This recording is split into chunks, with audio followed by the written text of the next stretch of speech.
Hello Irene, nandito na ako sa Alpaz Hotel. Saan ka ba ihahatid tong mga papeles na ipinapasuyo mo? Tanong ni Adora sa kaibigan sa kabilang linya. Sekretarya ito ng may-ari ng nasabing hotel at nakisuyo ito sa kanyang ibigay sa boss nito ang mga papeles na yon. Nasa ospital kasi ang kaibigan dahil may lagnat ang anak nito. Sakay ka lang ng elevator, pindutin mo ang top floor. Sa kanya ang buong palapag na yon kaya hindi ka maliligaw. Okay, sige. Ano nga ulit ang pangalan ng boss mo? Hector Alpaz. O sige na, umiiyak na sa Junior. Sige, tawagan na lang kita ulit mamaya, okay? Okay, sige. Salamat talaga, Adora. Hulog ka ng langit. Sus, what are friends for? Oo na, bye na, Adora. Paalam nito sabay putol sa kabilang linya. Napangiti na lang siya bago tinungo ang elevator. Pinindot niya ang top floor pagkasakay roon. Ang hindi niya maunawaan ay kung bakit siya kinakabahan. Siya lang kasi ang sakay ng elevator. Kung hindi lang talaga kita kaibigan, Irene ka, hindi kita tutulungan. Bulong niya sa sarili habang kip-kip ang mga papeles. Ilang sandali pa ay narating na niya ang top floor. Halos mahulog ang panga ni Adora nang makita ang buong paligid. Wow naman, ang ganda naman dito. Para ako nasa loob ng isang aquarium. May ngiti sa mga labing paghanga niya. Akmang-hahakbang na siya sa nakasarang pinto nang bigla yung bumukas. Muntikan pa siyang mapasigaw dahil sa gulat. Miss, ikaw ba yung pinadala ng agency para sa birthday ni Sir Hector? Tanong ng babaeng hindi naman kataasan. Anong agency? Wala akong alam sa sinasabi mo. Nandito ako para ibigay ang mga papeles na to kay Sir Hector Alpaz. Kaya nga, ikaw nga yun. Maganda, sexy at blonde ang buhok. At ang papeles na dala mo ay pagpipirmahan mo sa boss kong bilyonaryo para sa agreement yung dalawa na galing sa agency mo. Alam mo na, confidentiality. Ha? Ano bang sinasabi mo? Iba't ang papeles na dala ko. Hindi to halika na, taayusan na kita. Putol nito sa kanya at agad siyang hinila sa kamay papasok sa loob ng isang silid. Hoy, teka lang. Nagkakamali ka nga. Hindi nga ako hinihintay mo. Napag-utusan nga lang ako. Subalit hindi naman nakinig ang babae. Dire-diretso siya nitong hinila sa tapat ng isang upuang may harap na salamin at pinaupo siya roon. Ikaw man o hindi ang hinihintay ko, wala na rin akong oras para humanap pa ng papalit sa'yo. Kaya please lang tulungan mo na ako. Ayoko pa kasing mawalan ng trabaho. Please miss, huwag ka mag-alala at kikita ka naman dito. Basta sumunod ka lang sa sasabihin ko. Pinagmasdan ni Adora ang babae. Halata sa mga mata nito ang matinding pagsusumamo. Naisip din niyang ibabayad nito sa kanya. Makatutulong din yon para sa panggastos ng kapatid niyang si Lyra. Third year college na ito at architecture ang kinukuhang kurso. Libre naman ng tuition dahil may educational plan na inilaan ng kanilang mga magulang para sa kanila bago mamatay ang mga to. Ngunit hindi naman sapat yon sa dami ng iba pang gastusin. Idagdag pang ang mamahal na mga bilihin. May RTW shop naman siya, pero mas maigi na rin yung may mahuhugot siya agad-agad. Malaking tulong din ang perang yun sa negosyo niya. Please miss, pumayag ka na. Untag sa kanya ng kaharap. Bago ako pumayag, kailangan ko muna makasiguro. Saka, safe ba itong ipapagawa mo sa akin? Kung nagdududa ka, sandali lang. Madali itong tumalikod at tinungo ang isang lamesa. May dinampot ito roong isang sobre bago bumalik sa kinaroroonan niya. Ito, paunang bayad talaga to ni Sir Hector. Ang bili niya sa akin, hanggat hindi ko nadadala ang babaeng kailangan niya, huwag ko muna raw itong ibibigay. Kaso, desperada na talaga ako kaya ito na, tanggapin mo na miss. Iniabot nito sa kanya ang sobre. Kinuha naman niya yon at binuksan.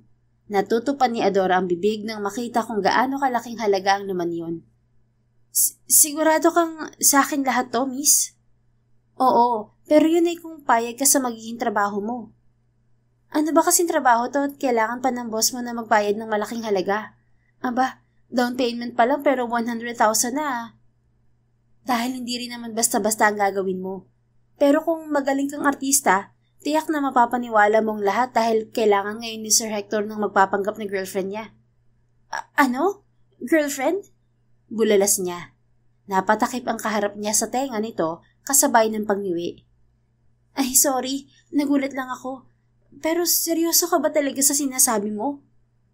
Oo nga, at kapag hindi ka pumayag, tiyak na ilang sandali na lang ang itatagal ko sa kumpanyang to. May binubuhay akong pamilya. Bakit? Ano ka ba dito? Isa akong makeup artist ng salon na naririto rin sa loob ng hotel. Pagmamayari din yun ni Sir Hector, kaya wala akong ligtas. Na hindi pwedeng mangyari dahil 5 ang anak ko. May sakit pa ang nanay ko. At tiyak na maghihirap kami ng pamilya ko.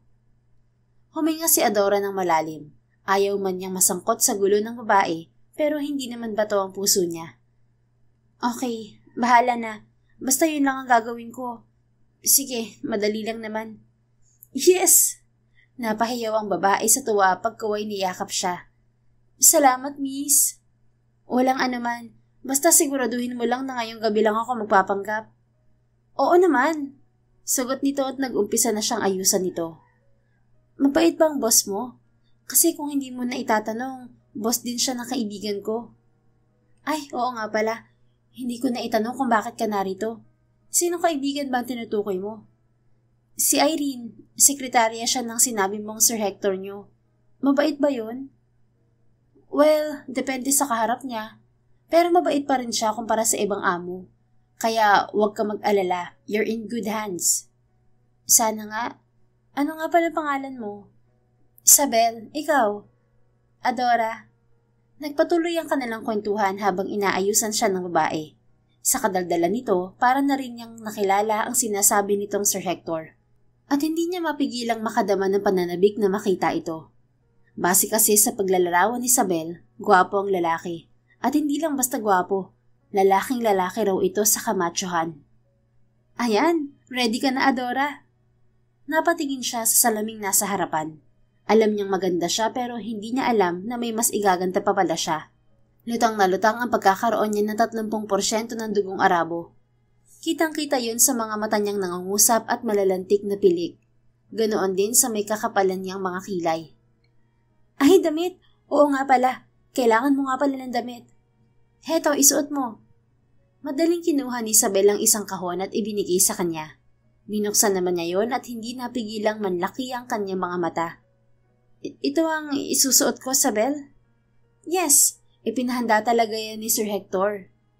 Hinaplos ni Adora ang kulay itim na silk dress. Nang hindi pa siya nakontento, kinuha niya yon at iniladlad. Wow, ang ganda. Sleeveless yon, napasquare ang uka sa likod, habang sa harap naman ay pa-letter V. Hindi yun revealing at halatang pinili talagang maging konserbatibo ang disenyo base sa dadalawang event. Kahit ang saya niyon na pleated ay hanggang talampakan rin. Isuot mo na to Adora, baka mainip si Sir Hector. May pagmamadaling wika ni Isabel sa kanyang tabi. Oo, ito na. Tinulungan siya ng babae na maisuot yun. Pagkatapos, may kinuha pa itong isang hindi naman kalakihang box at binuksan. Pati yan, isusuot ko? Gulat niyang wika. Sunod-sunod na tumango si Isabel. Oo, hindi kumpleto ang get-up mo kung walang accessories. At itong diamond necklace na to, kailangan mong ingatan dahil pareho tayong malilintikan kapag nawala to. Napalunok siya. Huwag ko na lang kaya isuot kung ganon. Baka sa halip na may pera ako, mapunta lang sa wala. Yan naman ang hindi pwede. Lahat ng toy si Sir Hector ang naghanda kaya hindi ko pwedeng tumanggi. Paano nga kung mawala? Ano ba kasing party ang pupuntahan niya? Birthday nga niya at taon-taon, dito yung ginaganap sa hotel. Ang tema ngayon, masquerade ball. Kaya huwag ka nang umangal dahil malilate ka na. Wala nang nagawa pa si Adora nang isuot nito ang kwintas sa kanya. Pagkatapos, kinuha nito ang itim na high heels at siya namang sunod nitong isinuot sa mga paa niya. Ayan, perfect. Hindi ko akalain na magbumukha kang isang reyna. Kulang na lang sa'yo, Corona. Sabi ni Isabel habang hinahagod ng tingin ang kanyang kabuuan. Huwag ka nga magbiro ng ganyan dahil kanina pa ako natatakot dito. Tiyak na kulang pampambayad ng buhay ko kapag nawala tong kwintas. Relax. Hotel to ni Sir Hector kaya walang mawawala. Isa pa, hindi mo ba napapansin na parang sinadya ang lahat? Sukat na sukat kasi sa'yo kahit na ang damit. Ni hindi tayo na problema kung paliliitin ba yan o hindi. Kahit ang sapatos, sukat na sukat din sa'yo. Oo nga no. Iisa lang siguro ang sukat ng katawan at paa namin ng babaeng dapat sana'y narito. Siguro. Pero bago pa humaba ang usapan natin, halika na sa ibaba. Sa third floor naroon ang function hall kung saan ginaganap ang masquerade ball. Ihahatid na kita para sigurado. Sandali lang. Pigil ni Adora kay Isabel. Bakit? Wala bang maskara? Akala ko ba masquerade ball? Ay, oo nga pala, nakalimutan ko. Isa pa uling kahon ang kinuha nito at iniabot sa kanya. Hindi niya napigilan ang pagngiti nang makita ang kulay itim ding maskara kagaya ng suot niyang damit. At nang isuot niya yon, para siyang napunta sa ibang mundo. Katulad kasi ang itsura niya nang napapanood niya sa Netflix na Bridgerton. Ayan, perfect na talaga kaya halika na. Yayang muli ni Isabel sa kanya. Okay, tapos yung mga gamit ko pala, paano ko makukuha? Huwag kang mag-alala, babalik ka pa naman dito para magbihis. Bilin din yun ni Sir Hector. Ah, okay. Sinamahan nga siya ni Isabel sa function hall. Dahil masquerade ang theme, dim light lang ang ilaw sa loob ng bulwagan. Dito tayo, Adora. Nandito si Sir Hector. Giniya siya ni Isabel sa nakatalikod na lalaki malapit sa pintuan.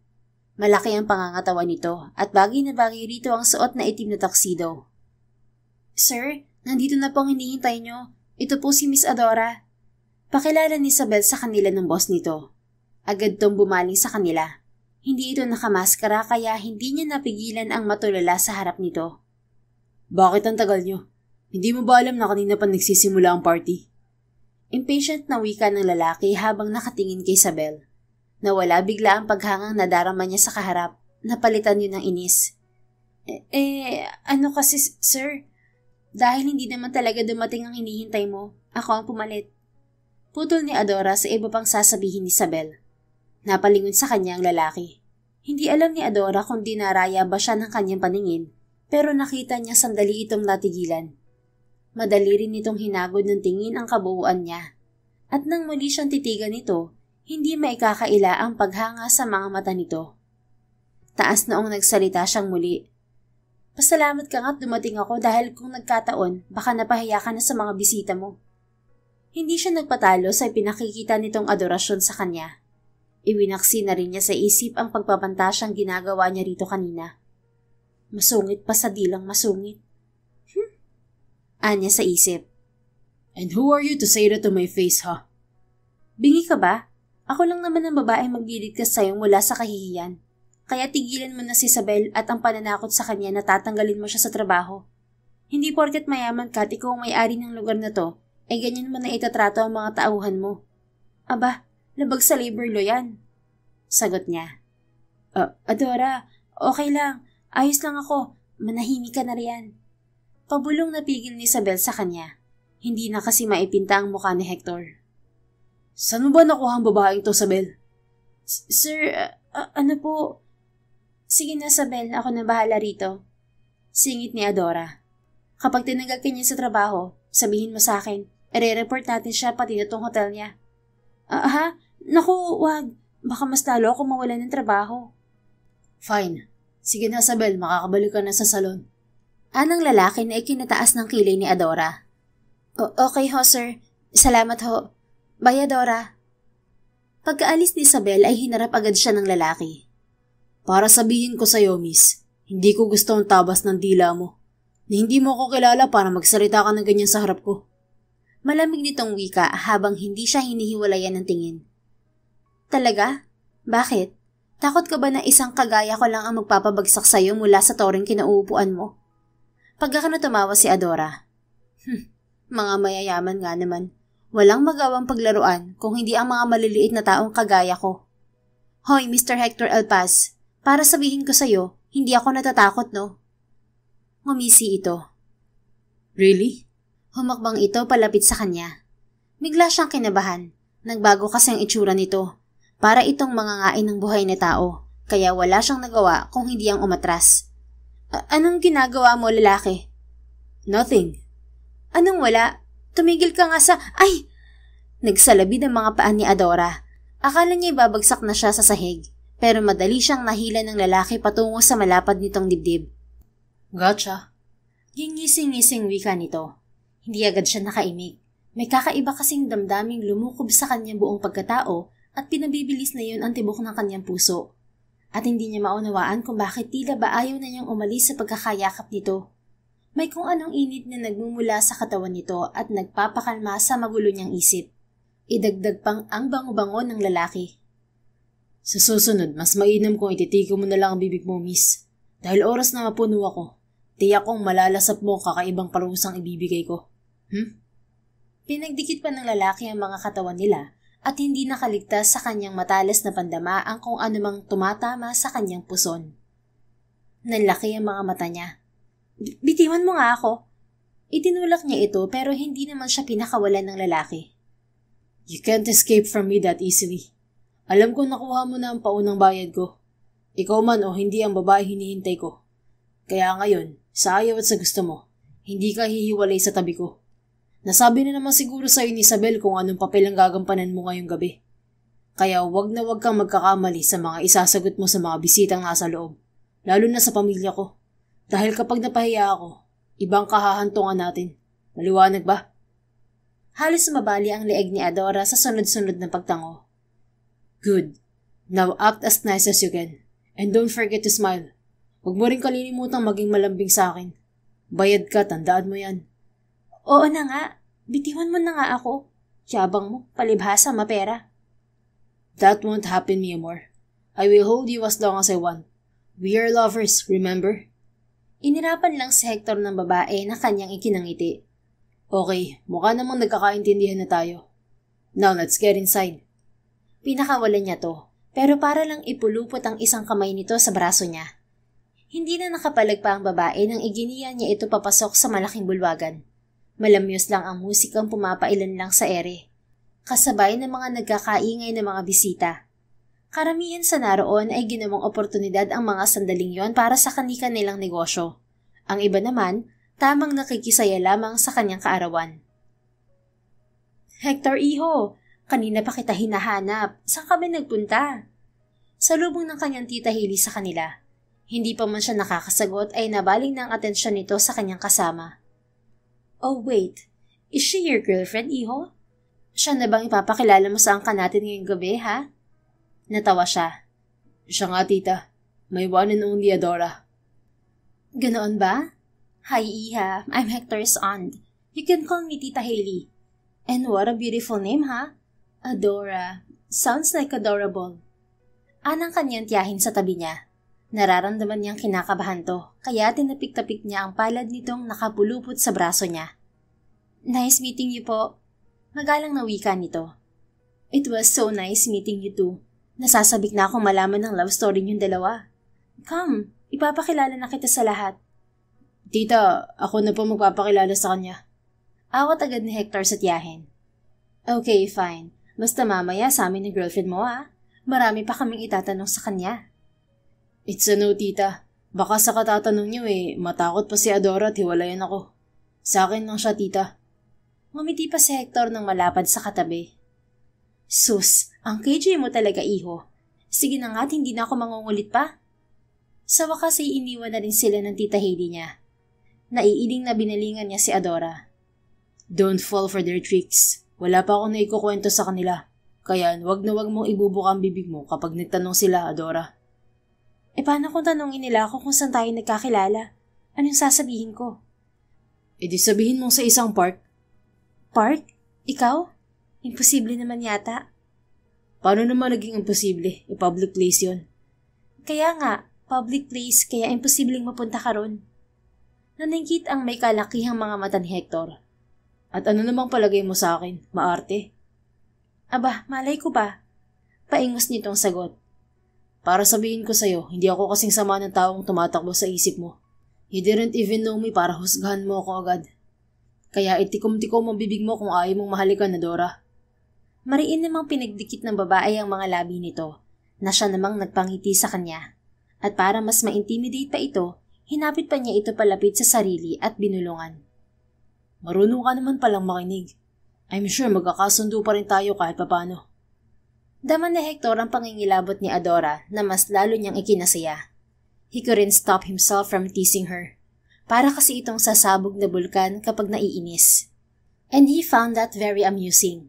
Sa tinagal-tagal na niyang single, ito pa lang ang nakapagpadama ng ganoon sa kanya. Para itong hamog sa kaparangan habang nagbubukang liwayway. Naipilig niya ang ulo. Now I'm being poetic. Baka pwede mo nang bigyan ng space sa mga katawan natin, Hector. Medyo naiinitan na ako eh. Anang babae na pumukaw sa kanyang pag-iisip.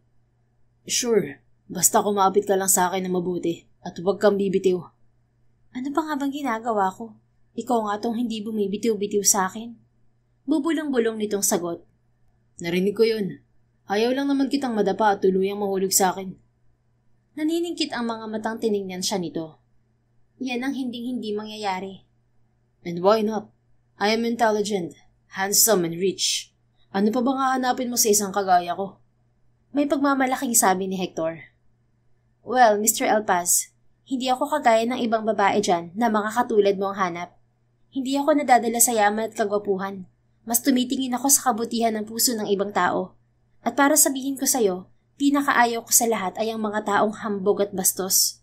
Kahit ikaw pang pinakamayaman sa mundo, wala akong pakialam. Well, I told you already. Hindi ako ang lalaking iniisip mo. Bakit ba gustong-gusto mong ipangalanda kang masama ako? Hindi mo naman ako kilalang talaga, ha? Basta. Napatitig si Hector sa kausap at parang may sariling isip ang kanyang kamay na dumampi sa pisngi nito.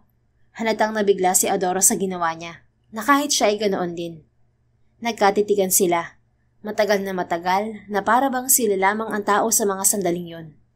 He just couldn't help but stare at her while his heart was beating so fast. Dama niya rin ang init ng nagmumula rito na tila bumabaliw sa buong sistema niya. It was something he couldn't avoid to feel. It was something he couldn't resist nor deny. I think I found the one. Usal ni Hector. Hector, iho. Tawag ng isang maedad ng babae. Naipilig niya ang ulo. Pagkaway pareho silang napalingon ni Adora sa nagsalita. Nawala na rin ang tila mahikang bumabalot sa kanila. Oh, bakit para yatang nakakita ka ng multo, iho? It's just me, anak. Kusang sumungaw ang matamis ng ngiti sa mga labi ni Hector. Mom. Yes, the one and only. And may I know who's this beautiful woman beside you? Tumingin ang kanyang ina kay Adora. She's my girlfriend, Adora. Siya yung sinasabi ko sa inyo. Bumaling siya sa katabi. Adora, this is my mom, Helen.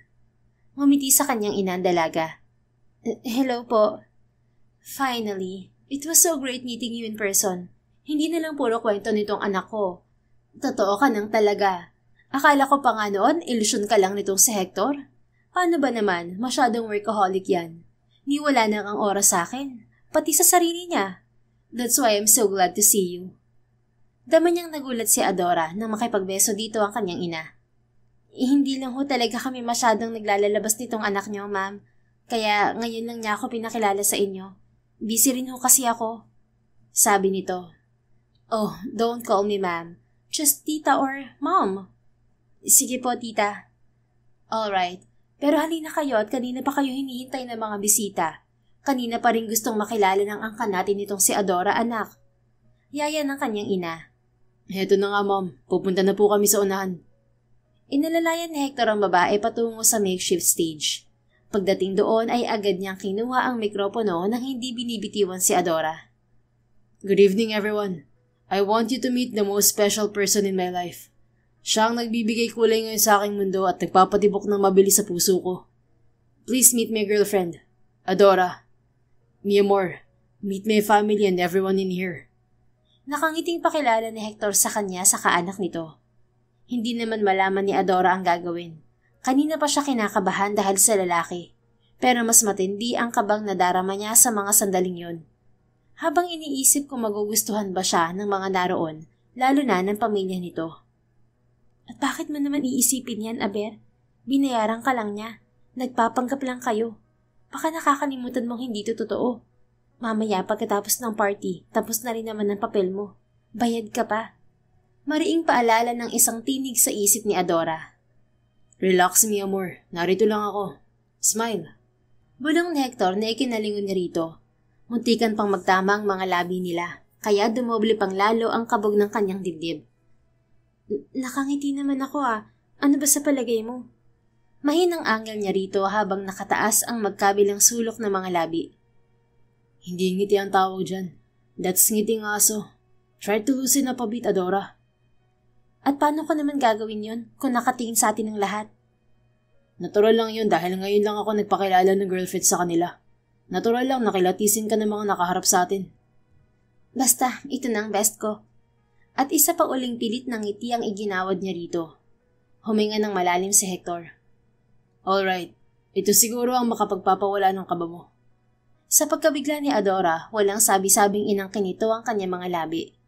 Para siyang posting itinulos sa kinatatayuan, ni hindi niya naririnig ang malakas na tilian at palakpakan sa paligid. Parang biglang naging bingi siya sa lakas ng kabog ng kanyang dibdib. Ayan, okay na ba, mi amor? Awang ang mga labing tinitigan niya ito. Anong okay na? Paano pa ako magiging okay sa lagay na to kung bigla-bigla ka na lang nang hahalik? Hindi pa ba? Baka kulang pa. Sabi nito kaya madali siyang napalayo nang makitang yuyukuin siyang muli ng lalaki. Namumula ang magkabilang pisnging tumingin siya sa mga naroon. Lahat ay puno ng kasiyahan ng mga muka. Para bang kasal nila ni Hector sa mga sandaling yon at hindi mapawi-pawi ang mga ngiti ng mga to. Tara na, kanina pa sila atat na makadao pang palad ka. Muli siyang inalalayan ni Hector, para naman siyang robot na nagpadala na lang dito.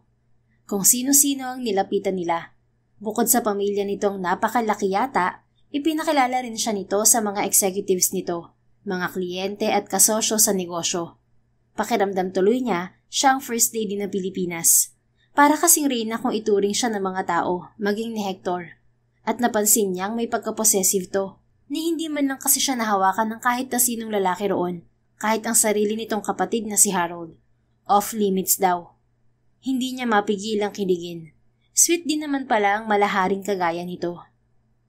Pagkatapos siyang maipakilala sa lahat, hinila na siya ng tiyahin at ina ng lalaki para daw makipag-bonding. Hindi na siya nakatanggi.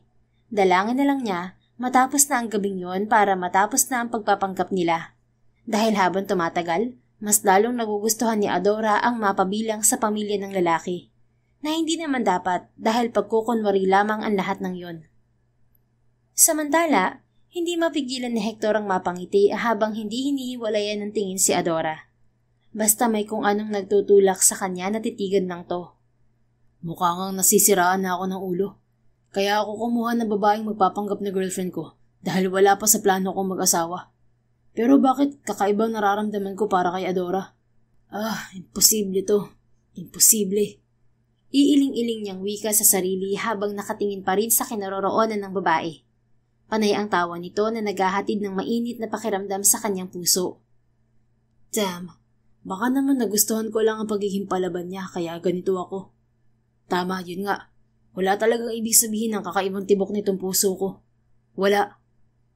Subalit hindi naman niya makontrol ang sariling katawan dahil kusa na lang humakbang ang kanyang mga paa palapit sa kinaroroon ng lamesa ng dalaga. Mom, tita, anong ginawa niyo kay Adora? Tanong niya sa mga ito pagkalapit. Para kasing lasing na ang babae. Wala na rin tong maskara, kaya mas napagmasdan pa niya ang gandang tinataglay nito, lalo na ang mga mata nitong namumungay. Wala kaming ginawa sa kanya, iho. 2 baso nga lang ang nainom niya eh. Mababa yata ang alcohol tolerance niya kaya nalasing agad. Sagot ng kanyang ina. Ganun ho ba? Dadalhin ko na po siya sa top floor para makapagpahinga. Sige, iho. Ingatan mo siya ha? Dahil ganyang babae ang gusto kong makatuluyan mo. Mabait at masipag. Wala rin sa amin kung laki siya sa hirap. Basta marangal ang kanyang pamilya at hindi nangaapak ng ibang tao. At syempre, mas malaking puntos na hindi lang siya maganda sa panlabas, maging sa panloob din. Kaya kung may pakakasalan ka, siya na yon at wala ng iba. Naiintindihan mo ba? Litanya ng kanyang ina, naabot tenga ang ngiti. Noon niya lang ito naringgan ng mga ganoong papuri sa ibang tao. His mother is kind but very hard to please. Pero ilang oras pa lang nitong kasama si Adora, agad na itong nag-approve. Kaya hindi tuloy niya mapigilang mas lalong hangaan ng babae. Ngunit naroon din ang panghihinayang dahil bukas ay hindi na sila magkakilala ni Adora. Sige na ma'am, tita. Aakyat na kami. Alright, don't worry, kami na bahala sa mga bisita mo. Madaling sagot ng kanyang tiyahin. Thank you. Madali niyang iniakyat ang lasing na si Adora sa top floor. Hindi na ito makatayo, kaya buhat-buhat niya ito hanggang sa loob ng kanyang pinakabahay, nakatabi ng kanyang opisina. Isa yun sa mga dahilan kung bakit hindi siya magkaroon ng ibang buhay bukod sa trabaho. Hindi na rin kasi siya halos umaalis doon kung hindi naman kinakailangan. Inihiga ni Hector si Adora sa kama. Nang iiwanan na niya ito, bigla siya nitong hinila sa kamay. "Huwag mo akong iwan, please." Niyuko niya to. I'm not going anywhere. Dito lang ako. Inayos niya ang tumatabing na buhok sa mukha nito. Dahan-dahang nagmulat ng mga mata si Adora. Nangungusap ang mga yon, tila nag-aanyaya. "Baliw ba ako kung sasabihin kong gusto kong halikan mo ako, Hector?" Napalunok siya. You're drunk. Hindi mo alam ang sinasabi mo, Adora. "Please, kiss me." Hinila pa siya nitong lalo. Halos iisang dangkal na lang naman ang pagitan ng mga mukha nila. "Alam mo bang ang gwapo-gwapo mo?" Napangiti siya. Talaga? "Oo, at hindi lang yon. Ang bango-bango mo pa. Pati hininga mo ang bango rin. Kaya nga mas lalo ako nahihilo." Kaya nga matulog ka na. "Ayoko. Gusto ko pa rin halikan mo ko." Lumabi pa ito. You don't know what you're asking for, Adora. Baka magsisi ka lang sa huli. And I don't kiss a drunk woman, especially who hates me. Baka sa halip na... Hindi na natapos pa ang sasabihin ni Hector dahil si Adora na mismo ang tumawid sa pagitan ng mga mukha nila. At tila bulang naglaho ang mga tamang rason sa kanyang isip. Ang natira na lamang doon ay ang malalambot na labi ng babae, ang mainit nitong hininga, pati na ang paraan ng paghalik nito sa kanya. Nakakabaliw yun. Nakakasira ng isip. Hanggang sa hindi na niya namalayang tumutugon na siya ng mas higit pa sa kanyang inaasahan. Kaya ng gabing yon, tuluyan na niyang naangkin ng babaeng nagpadama sa kanya ng hindi matatawarang kasiyahan. Dahil nalaman niyang siya ang nakauna dito, tanging siya pa lamang. Kinabukasan, nagising si Adora dahil kumakalam na ang sikmura niya. Masakit din ang ulo niya. Ganoon din ang kanyang buong katawan na daig pa ang pakiramdam ng nabugbog. Bumangon siya at sinuri ang buong paligid. Napakunot ang noo niya nang makitang wala siya sa kanyang silid. "Nasaan ako? Kaninong..." Nalalaki ang mga matang tiningnan niya ang kabilang side ng kama. May biglang sumingit na imahe sa kanyang isip kaya madali niyang sinuri ang sarili. Nakahinga siya ng maluwag nang makitang may suot siyang damit. Hindi yun kanya, pero halatang bago at pambabae. "Adora, ano bang ginawa mo?" Pandalas siyang napatayo para din mapaupong muli. "Aw!" Napahawak siya sa kanyang hita nang maramdaman ng pagsakit niyon. Madaling lumipad ang mga mata niya sa ibabaw ng puting kama. Para siyang binuhusan ng malamig na tubig sa nakita. Bakit may dugo?" Napatingin siya sa nasa pagitan ng mga hita niya. Sumasakit din yun. Pero ang mas ikinatakot niya ay nabigla na lang niyang maalala ang lahat. "Oh my goodness! Bakit ako bumigay? Bakit ko isinuko ang perlas ng silanganan ko sa kanya?" Naiiyak niyang tanong sa sarili. Ilang sandali siyang nanatili sa ganoong posisyon nang makita ang kanyang bag, katabi ang isang paper bag. Nagmamadali niyang kinuha ang mga yon kahit pa nga masakit ang mga kasukasuan niya. Hindi naman na siguro niya ako hahanapin. Saka bigla na lang siyang nawala na para bang walang nangyari sa amin. Kaya ano pa bang aasahan ko sa kanya? Isa lang naman ako sa babaeng binayaran niya. Kaya maigi na rin to para mas madali ko makalimutan ng lahat.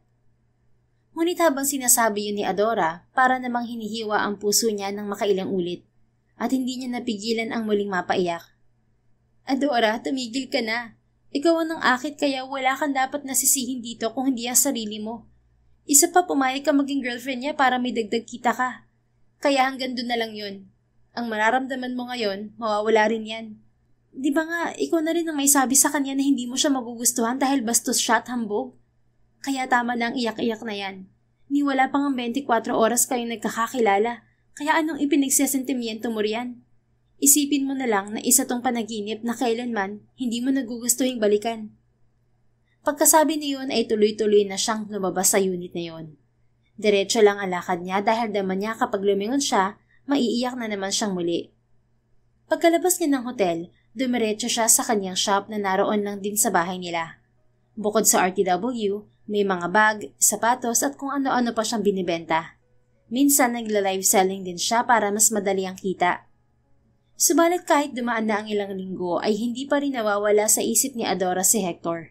At hindi niya alam kung ano ba talaga ang meron sa lalaking yon at nagkakaganoon siya.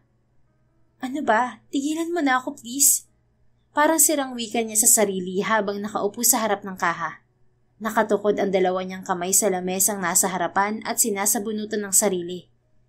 Hindi ka pa talaga aalis sa isip ko? Ano pa bang gusto mo? Nakuha mo na nga lahat sa akin tapos hindi mo pa ako magawang patahimikin? Aba, sinuswerte ka na ha? Sinong sinuswerte, Beshi? Tanong ni Irene na bigla na lang sumulpot sa harapan niya. Ay, Perlas! Sa po ang dibdib na pinanlakihan niya ng mga matang kaibigan. Irene naman, bakit ba nanggugulat ka? Singhal ni Adora sa kaibigan. Paano hindi ka magugulat? Kanina ka pa dyan nakatulala. Sino ba yung iniisip mo? Pogi ba? Manahimik ka nga dyan dahil wala naman akong iniisip. Ay sus, parang hindi kita kilala, Beshi. Sa tingin ko pa lang sa'yo kanina. Iba eh. May nagpapatibok na ba ng puso mo? Share your secrets naman dyan. Sinundot pa nito ang tagiliran niya. Ay, ewan. Bakit ka ba nandito? Umupo si Irene sa monoblock chair at tiningnan si Adora. Seryoso itong nakatingin sa kanya. Wala ka bang balak na magtrabaho? Sayang naman ang pinag-aralan mo kung dito ka lang sa bahay. Hindi pa na-expose ang beauty mo, Adora. Pag-iiba nito ng usapan. Napailing siya. Wala akong balak magtrabaho dahil mas malaking kinikita ko rito. Dahil nga sa educational plan, nakapagtapos din siya ng kursong business management. Pero, pwede naman. Kung may magbabantay sa tindahan mo, hindi ba? Napakunot ang noo niya. Teka lang, may kailangan ka ba sa akin? Bakit ba pinipilit mong magtrabaho ako? Kaganda-ganda rito at ako mismo ang boss. Ako ang masusunod sa lahat. Saka, saan naman ako magtatrabaho? At sino naman ang magbabantay rito, Aber? Ako! Mabilis nitong tugon. Ikaw? Bakit? Hindi ba may trabaho ka? Kapitbahay niya lang si Irene. Wala itong asawa pero may 4 na taong gulang na anak na pinababantayan lang nito sa isa pa rin nilang kapitbahay. Malayo kasi ang probinsya nito, Iloilo pa. Ayaw naman nitong ipaubaya ang anak sa mga magulang dahil hindi raw nito matitiis na hindi makita si Junior sa araw-araw. Kailangan kasi ako ngayon ni Junior. Humingi na ako ng leave kay Sir 2 buwan. Pumayag naman siya kaso kailangan ko siyang ihanap ng kasing efficient ko na sekretarya. Wala namang ibang mas workaholic pa sa akin kundi ikaw. Kaya ikaw ang naisip kong hinga ng tulong. Huwag ka rin mag-alala, ako natatao dito sa shop mo. At least dito, makakasama at mababantayan ko si Junior 24/7. Kaya pumayag ka na, please. Para naman to sa inaanak mo eh. At nakonsensya ka pa. Baka nakakalimutan mong may kasalanan pang boss mo. Agad nagpreno si Adora. Ano ba yan? Kamuntikan ka ng mabuking? Itikom-tikom mo nga yung bibig mo, Adora. Ha? Sinong may kasalanan, Besh? Ang boss ko? Bakit? May ginawa ba siya sa'yo nung inutusan kitang pumunta sa hotel? Ha? Wala yon. Kalimutan mo na sinabi ko. Yung totoo, Adora. May ginawa bang boss ko sa'yo? Ano? Wala kaya. Subalit matiim lang na nakatitig sa kanya si Irene. Wala nga, ang kulit nito. Ang sinasabi ko kasi, hindi ba masungit ang boss mo? Yun ang ibig ko sabihin. Totoo? Oo nga, ang kulit ng Ali. Napataas ang isang kilay nito.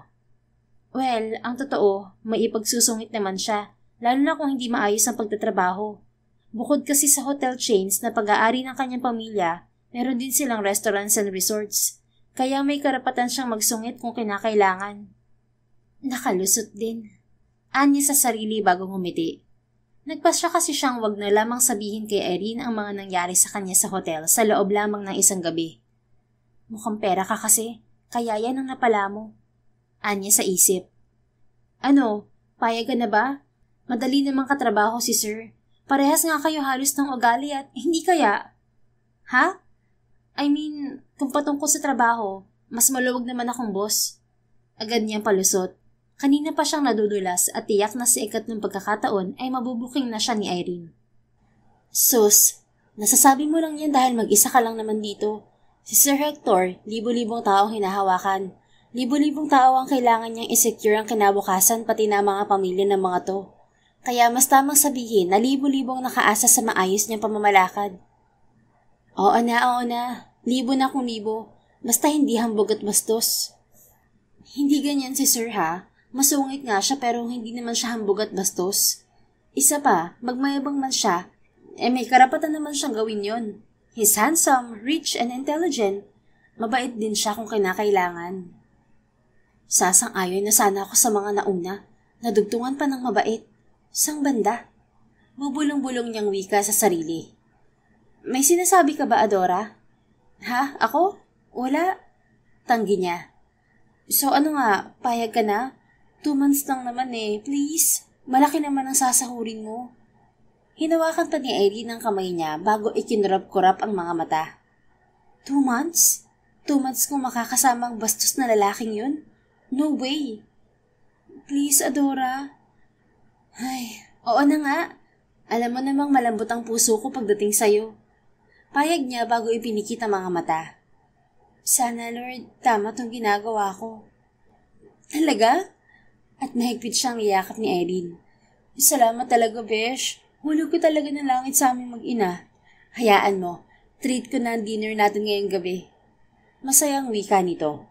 Tumangon na lang si Adora. Wala naman na siyang magagawa pa.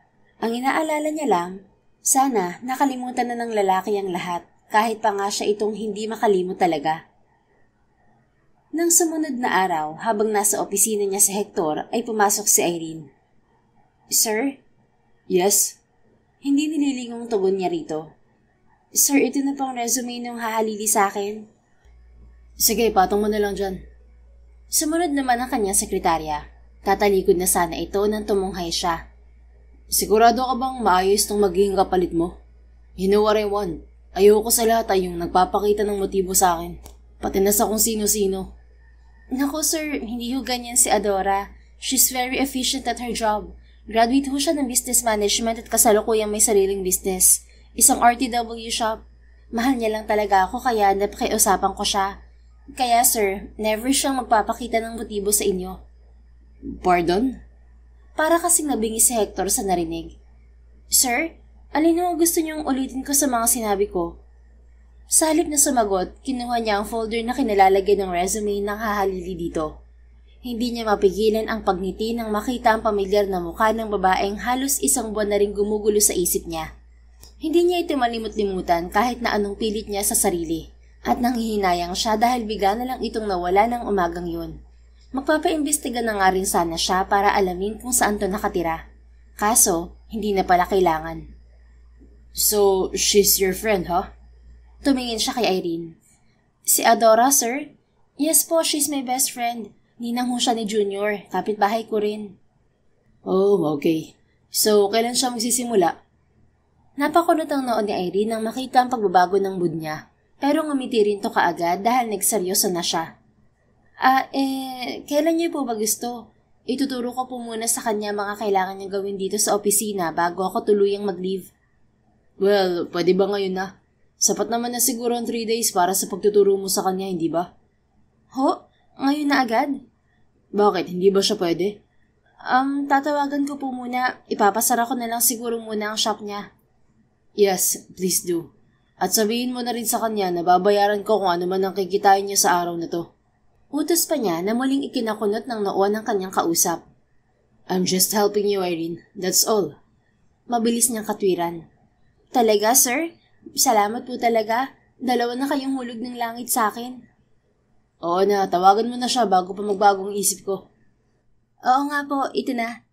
Nangingiti na lang si Hector na sinundan ng tingin ang paglabas ng sekretarya niya. Nang maisara nito ang pinto, muli niyang binalingan ng picture ni Adora. Hindi pa siya nakontento at hinaplos yun. Kahit sa picture, para ka pa rin Diyosa. I wonder, iniisip mo rin kaya ako nito mga nakalipas na mga araw at linggo? Napabuntong hininga na lang si Hector sabay iling. Hindi niya talaga akalaing ang simpleng pagkukunwari nila ng babae ay mauuwi sa isang papausbong na damdamin. Damdaming pilit man niyang itago at pigilan, hindi naman maikakaila ang pagkamis niya rito. Kahit kasi hindi niya tingnan ang sariling refleksyon sa salamin, alam na niyang nangingislap ang kanyang mga mata sa saya. Habang naghihintay sa pagdating ng babae ay inabala muna niya ang sarili sa mga kailangan niyang tapusin. At nang kumatok ng muli si Irene, parang lumukso ang puso niya sa tuwa. Madali niyang inayos ang sarili bago nagsalita. Come in. Sir, narito na po si Miss Santiago. Anito. Sige, papasukin mo. Nagkunwari siyang nagbabasa ng mga papeles nang marinig niyang pinatuloy na ito ni Irene. Ang tuwang na darama niya kanina ay napalitan ng kaba habang papalapit na ito ng papalapit. Para siyang teenager na ngayon lang muli masisilayan ng crush. Sir? Anang malamyos na tinig ng babae. Kamuntikan pa siyang mapalingon kaagad kung hindi niya pinigilan ng sarili. Yes? Tugon ni Hector sabay tunghay. Pilit niyang itinago ang excitement na nararamdaman nang magtama ang mga mata nila ni Adora. But he saw nothing in her eyes, not even a recognition. Gumuhong bigla ang lahat sa kanya, at hindi niya maiwasang makadama ng pananakit ng dibdib. So, she doesn't remember me, ganun ba? Ako lang ba nakadama ng kasiyahan ng gabing magkasama kami? I'm Adora Santiago, sir, the reliever of your secretary. Pakilala nito sa kanya. Huminga si Hector ng malalim saka pinaseryoso ang muka. Alright, ipaturo mo na lang lahat kay Irene ang mga dapat mong malaman. Malamig niyang wika bago muling binalikan ang mga ginagawa. Ayaw kasi niyang makita nito ang dinadamdam ng kanyang puso. Ayaw niyang magmukhang tanga sa harapan nito. Eh di kung hindi niya ako maalala, fine, patigasan kami. Ipakikita ko rin sa kanyang hindi ko siya kilala. Mariing wika niya nang makalabas si Adora ng pinto. Ika-4 na araw na simula nang magtrabaho si Adora bilang sekretary ni Hector at nagpapasalamat siyang hindi siya nakilala ng lalaki. Subalit naroon sa kasulok-sulokang parte ng puso niya ang sakit. Ganoon naman talaga. Ang one-night stand will always be a one-night stand that must be forgotten.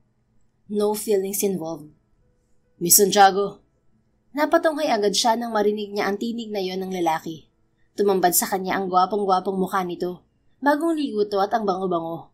Naalala niya tuloy na sa kabilang bahagi ng opisinang yon ay nakatira ang lalaki. Ang lugar kung saan niya isinuko ang sarili rito. May ipapagawa ho ba kayo? Anyang pinilit maging professional sa harap nito. Yeah, may breakfast meeting ako sa baba. Tara na. Ho? Breakfast meeting? Wala naman pong nakalagay sa schedule nyo. Wala nga dahil late confirmation yun.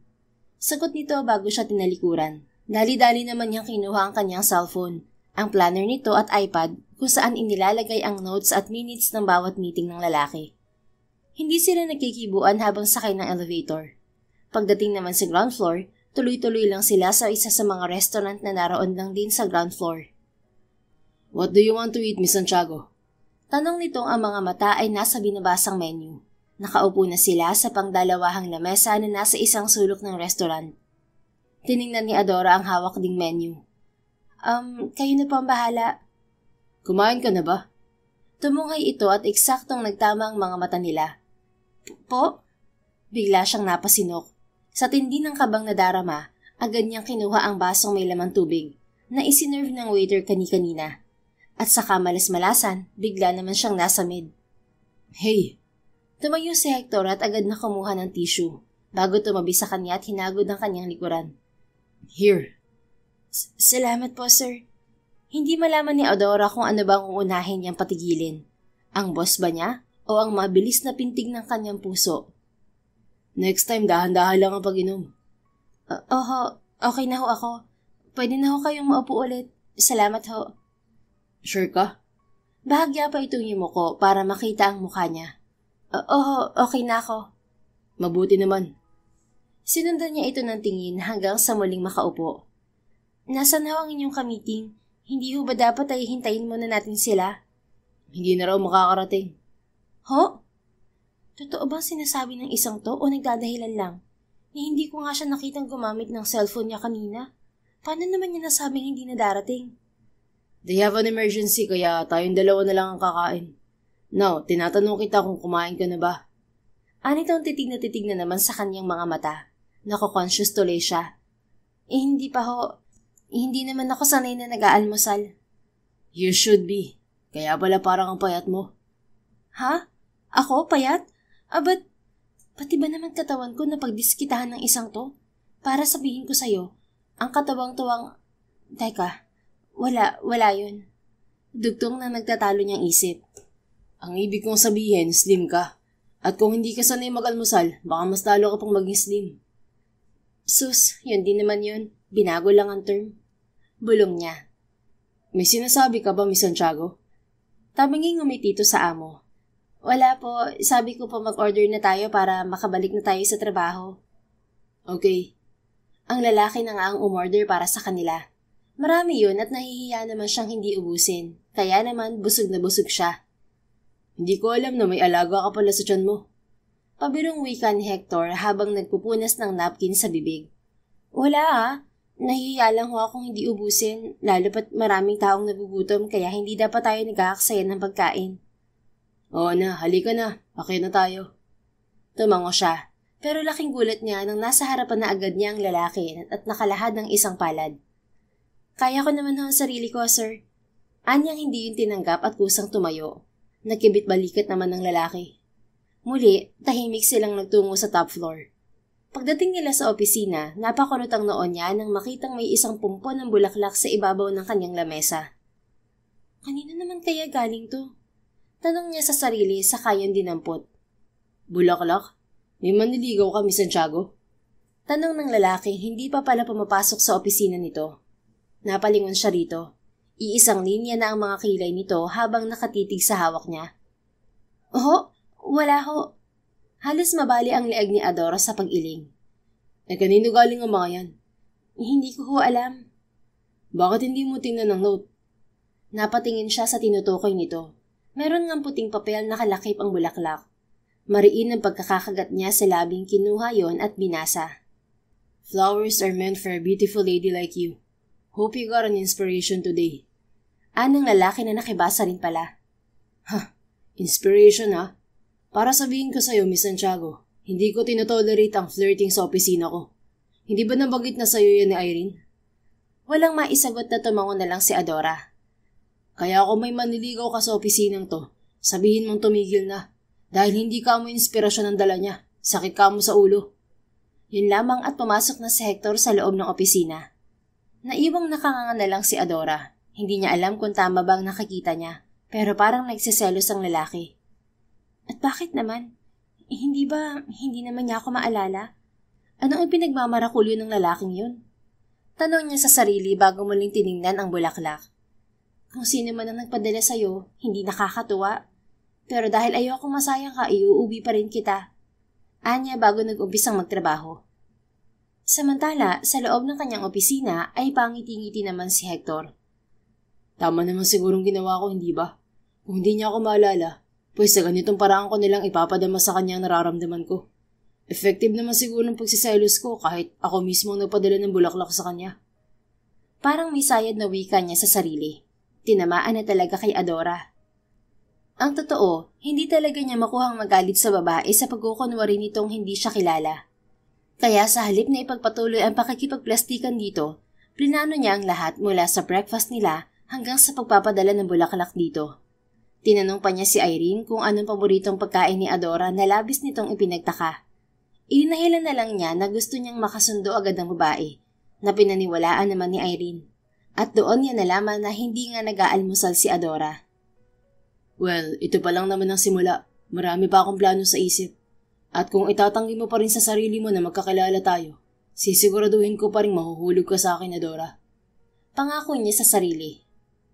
Sa pagdaan ng mga araw na nagtatrabaho sa opisina ni Hector si Adora, marami siyang natuklasan dito, kagaya ng mga sinabi nito noong una silang makita. Hindi naman nga talaga ito masamang lalaki. In fact, mabait talaga to.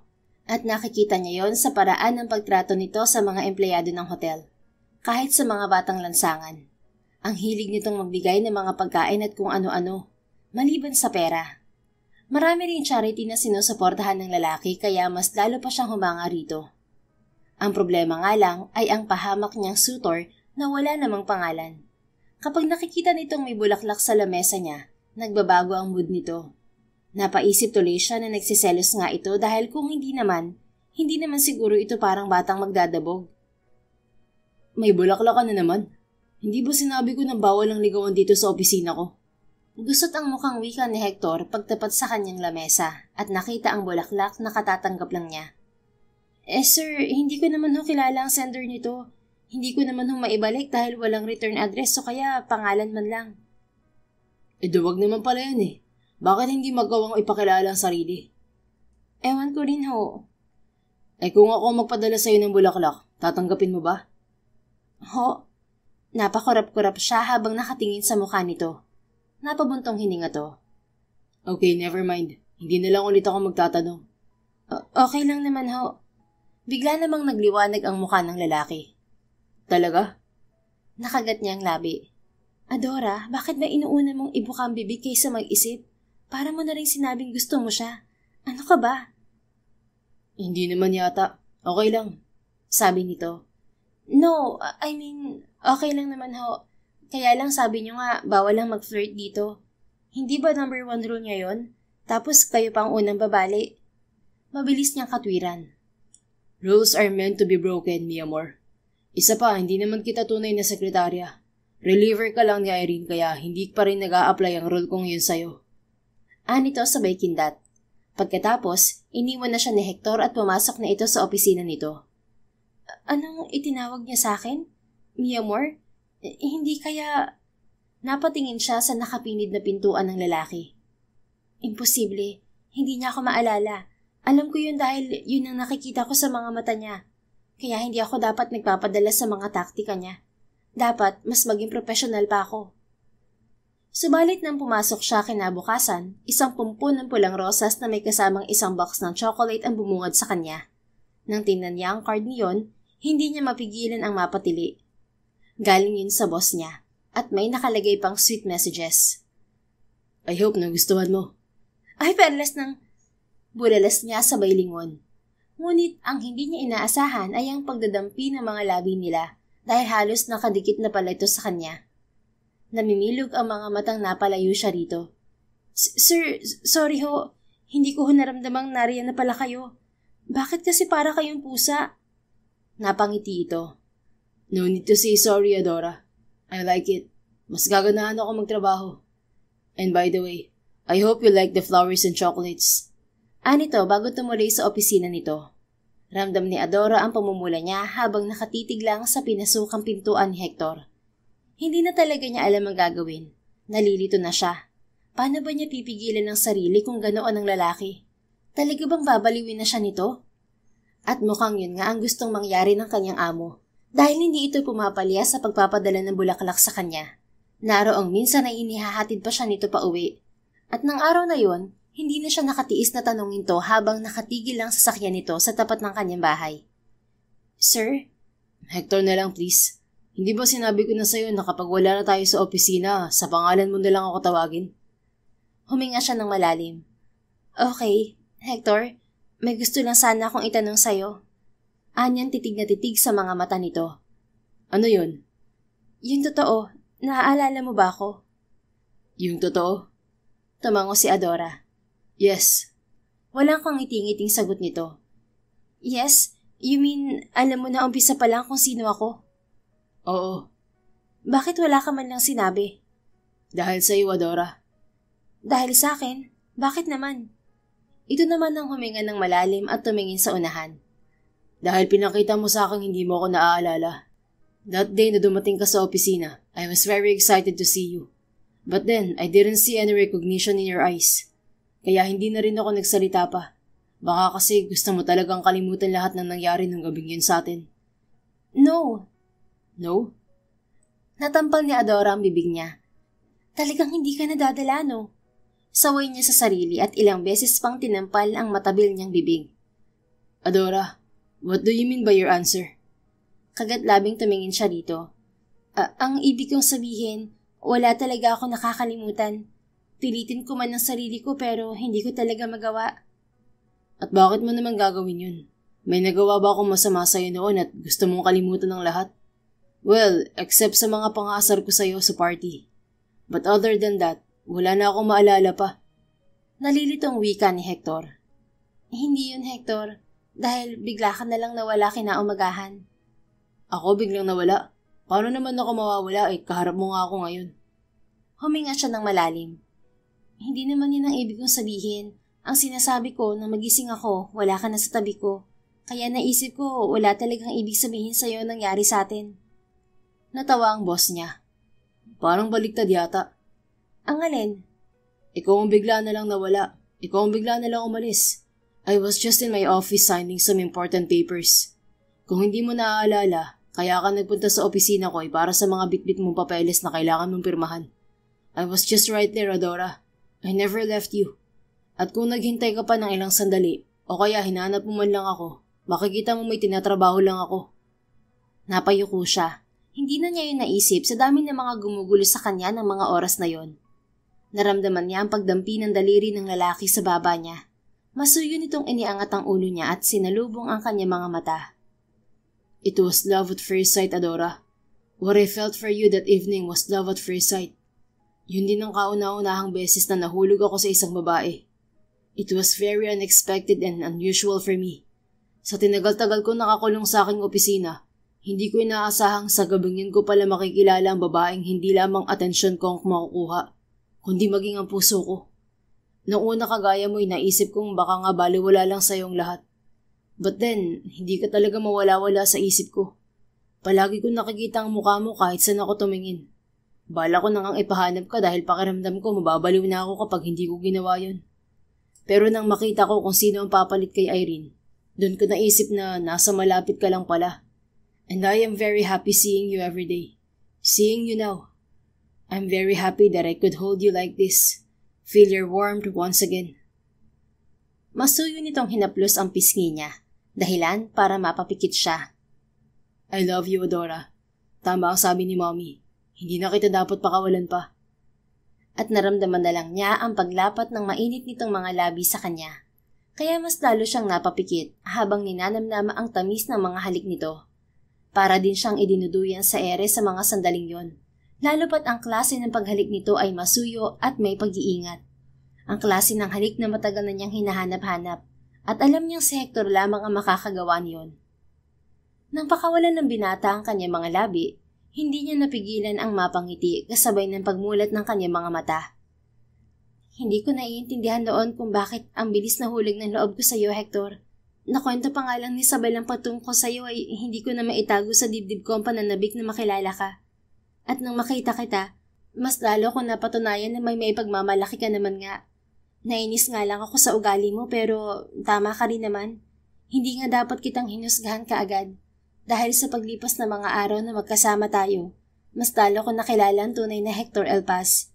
At nakita ko na nahigitan mo pa ang mga hinahanap ko sa isang lalaki.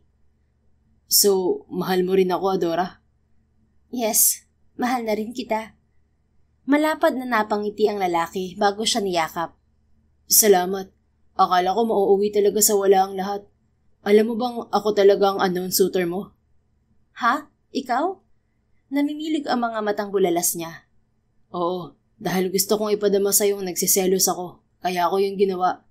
At siguro naman nakita mo yun. Oo, kaya lang nalito pa rin ako. Well, sorry kung ganun ang naramdaman mo. I was just very desperate to get your attention. And now, here we are. Salamat dahil pinasaya mo ko ng labis-labis. Kaya ipinapangako ko sa'yo na wala akong ibang gagawin kung hindi ang mahalin ka at pasayahin araw-araw. Pangako yan, Adora. Tumango siya. Ganoon din ako, Hector.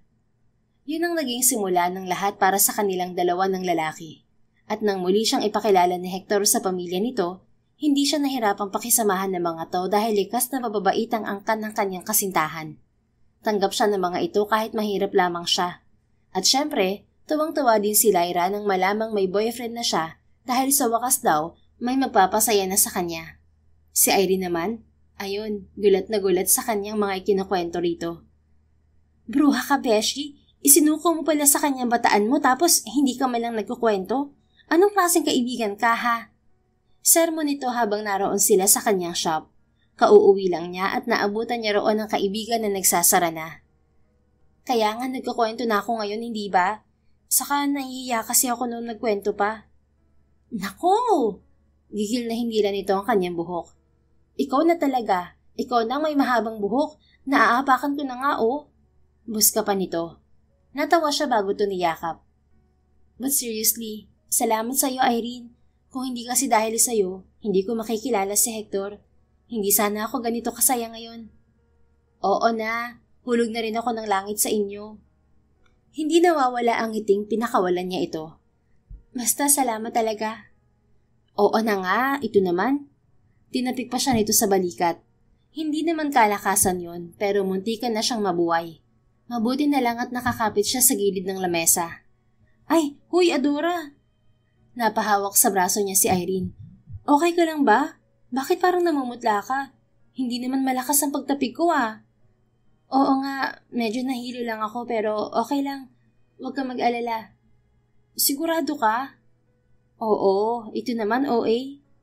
OA ka dyan. Baka nakakalimutan mong boss ko ang boyfriend mo. At kapag may nangyari sa'yo, tiyak na hindi na ako makakabalik sa opisina. Hay nako Irene, huwag mong pag-iisipin ng mga bagay na yan. Okay lang talaga ako. Adora! Hindi na niya naunawaan ang sunod na nangyari.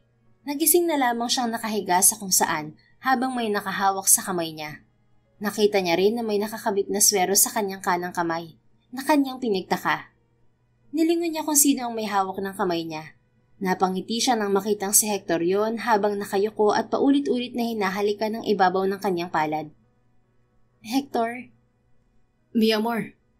Mabilis itong napabaling sa kanya. Larawan sa mga mata nito ang matinding pag-aalala. Okay ka na ba? Anong masakit sa'yo? Masakit ba ang ulo mo? Gusto mo bang tawagan kong doktor? Sunod-sunod nitong wika. No, okay lang ako. Nasa ospital ba tayo? Oo, dinala ka ni na Irene dito kanina. At nang tawagan nila ako, hindi mawala-wala ang kaba sa dibdib ko. Tinakot mo ko ng sobra, mi amor. Sorry, hindi ka na nila dapat tinawagan. Okay lang naman ako eh. Wala nga ako nararamdaman kahit na anong masakit sa akin. No, tama lang ang ginawa nila. Tama lang na dinala ka nila sa ospital para kahit walang nararamdaman, masiguro pa rin natin na okay ka talaga. Napailing si Adora. Oo na, nasa na nga pala sila? Si Irene umuwi na dahil kay Junior. Si Lyra naman nasa labas. Sabi ko nga dito na lang siya para makapagpahinga siya dahil malaki naman tong silid na kinuha ko para sa'yo. May sofa rin. Kaso sabi niya ako na lang daw dito, kaya hinayaan ko na lang. Okay, pwede na ba tayong umuwi? Ha? Hindi pa nga natin alam ang resulta ng mga lab test mo. Hihintayin pa natin yun bago. Natigil sa pagsasalita si Hector nang may kumatok. Pareho silang napatingin sa may pintuan ng bumukasyon at pumasok ang isang babaeng doktor kasunod si Lyra. Ate, okay ka lang ba? Napatakbo ito sa tabi niya at agad siyang niyakap. Tinapik-tapik niya ang balikat nito. Okay lang ako, Lyra. Huwag kang mag-alala. Walang mangyayari sa akin. Natatakot ako, ate. Natatakot akong baka iwanan mo rin ako. Humihikbing wika nito bago siya pinakawalan. Madali naman niyang pinunasan ang magkabilang pisngi nito. Shh! Hindi mangyayari yun. Hindi ako mawawala. Right, Doc? Nakangiting bumaling si Adora sa doktor. Yes, Miss Santiago. Malabong mangyari yon. By the way, good evening, Mr. Alpaz. Good evening din, Doc. Ganting bati ni Hector dito. So, kumusta ang pakiramdam mo, Miss Santiago? Anang doktor nang balingan siya. Okay naman po, Doc. Wala naman pong sumasakit sa akin. Baka po napagod lang ako kaya nawalan ako ng malay kanina. Nako, Miss Santiago, hindi lang po yun. Bigla siyang kinabahan. Kahit si Hector ay dama niyang napahigpit ang kapit sa kamay niya bago siya nilingon. Ganoon din si Lyra. Ano pong ibig niyo sabihin? Humiti muna ito bago sumagot. Ang ibig kong sabihin, normal lang ang nararamdaman mo dahil buntis ka. Ho? Bulalas nilang tatlo na ikinatawa ng doktora. Oo, your lab result says it all. You're 6 weeks pregnant, Miss Santiago. Congratulations sa inyo. Awang ang mga labing nagkatinginan sina Adora at Hector.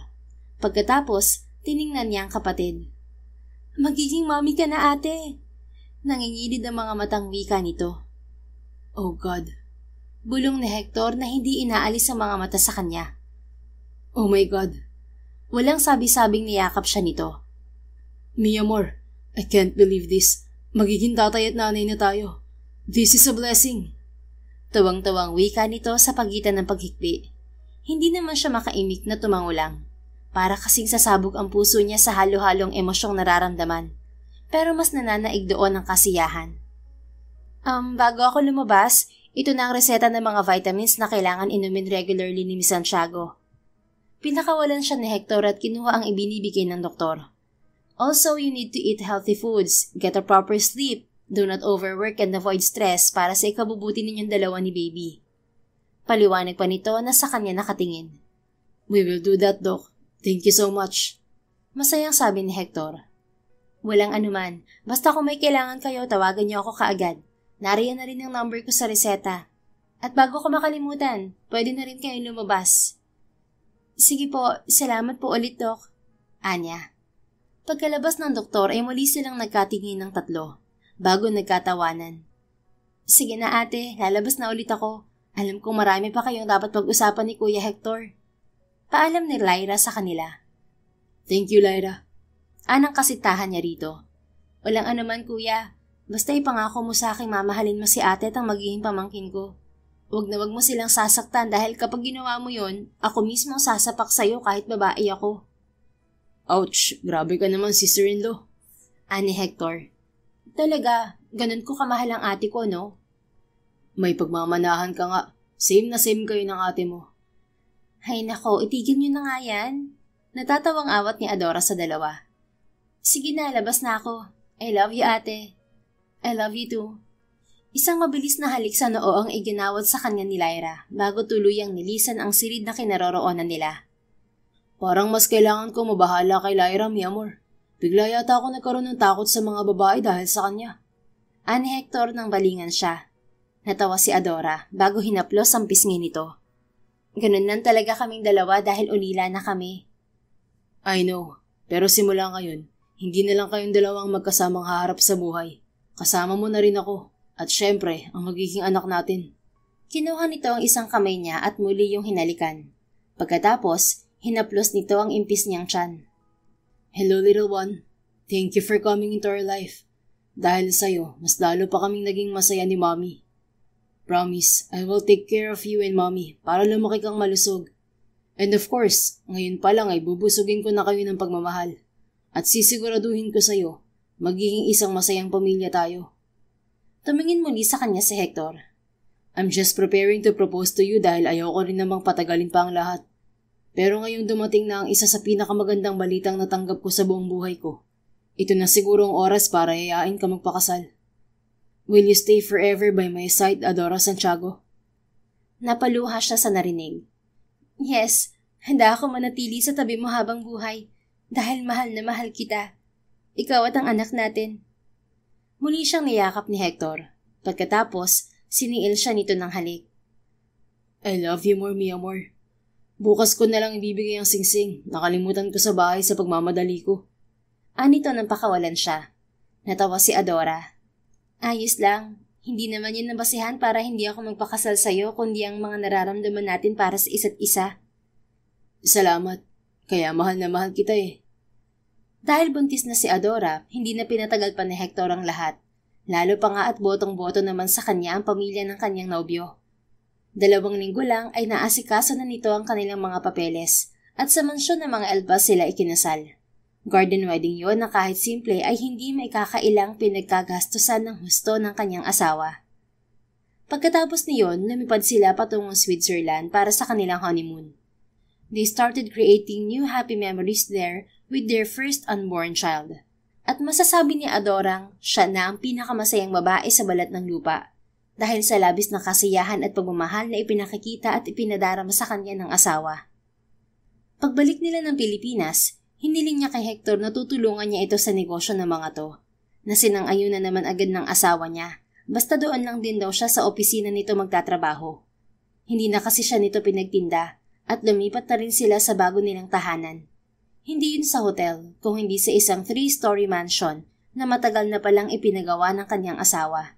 Kasama nila roong nanirahan si Lyra. Makalipas pa ang ilang buwan, ipinanganak na niya ang kanilang panganay na si Baby Yulo. He became their bundle of joy, a newfound happiness that she knew would never fade. Parang pagmamahalan nila ni Hector, hindi nawawala, hindi rin nagbabago. Bagkus, mas lalo pa yung tumibay at yumabong sa pagdaan ng mga panahon. The end. If you enjoyed this story, please don't forget to like, subscribe, comment, and share. Your support helps us reach more people and spread the love. Thank you for tuning in, and we're looking forward to seeing you again soon. In the meantime, please take care and may God bless you always.